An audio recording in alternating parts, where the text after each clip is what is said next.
NA-75 Daska धांधली case में election commission ने डिप्टी कमिश्नर डस्का और डिस्ट्रिक्ट पुलिस ऑफिसर DPO को मुअत्तल करने का फैसला किया है। ज़राए के मुताबिक assistant commissioner Daska sub divisional police officer को भी मुअत्तल करने का फैसला किया गया है। फैसला ये भी किया गया है कि कमिश्नर डस्का और रीजनल पुलिस ऑफिसर डस्का को ओहदों से हटा दिया जाएगा। इसके अलावा कमिश्नर और RPO के खिलाफ भी कार्रवाई के अहकाम जारी कर दिए गए हैं। इलेक्शन कमीशन ने चीफ सेक्रेटरी पंजाब और IG पंजाब को भी जवाबदेही के लिए तलब कर लिया गया है। ज़िमनी इलेक्शन में पोलिंग मुकम्मल होने के बाद लापता होने वाले प्रिजाइडिंग अफसरों को मुकदमे का सामना करना पड़ेगा और कसूरवार साबित होने की सूरत में उन्हें 3 साल की जेल हो सकती है। NA-75 डस्का का ज़िमनी इलेक्शन इसी वजह से कलअदम करार दिया गया है। इलेक्शन कमीशन ने आज 18 मार्च को हल्के में दोबारा पोलिंग का हुक्म दिया है।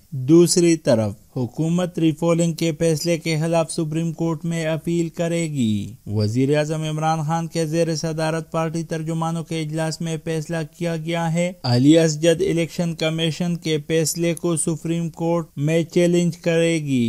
NA-75 डस्का धांधली केस में इलेक्शन कमीशन ने डिप्टी कमिश्नर डस्का और डिस्ट्रिक्ट पुलिस ऑफिसर DPO को मुअत्तल करने का फैसला किया है। ज़राए के मुताबिक assistant commissioner Daska sub divisional police officer को भी मुअत्तल करने का फैसला किया गया है। फैसला ये भी किया गया है कि कमिश्नर डस्का और रीजनल पुलिस ऑफिसर डस्का को ओहदों से हटा दिया जाएगा। इसके अलावा कमिश्नर और RPO के खिलाफ भी कार्रवाई के अहकाम जारी कर दिए गए हैं। इलेक्शन कमीशन ने चीफ सेक्रेटरी पंजाब और IG पंजाब को भी जवाबदेही के लिए तलब कर लिया गया है। ज़िमनी इलेक्शन में पोलिंग मुकम्मल होने के बाद लापता होने वाले प्रिजाइडिंग अफसरों को मुकदमे का सामना करना पड़ेगा और कसूरवार साबित होने की सूरत में उन्हें 3 साल की जेल हो सकती है। NA-75 डस्का का ज़िमनी इलेक्शन इसी वजह से कलअदम करार दिया गया है। इलेक्शन कमीशन ने आज 18 मार्च को हल्के में दोबारा पोलिंग का हुक्म दिया है।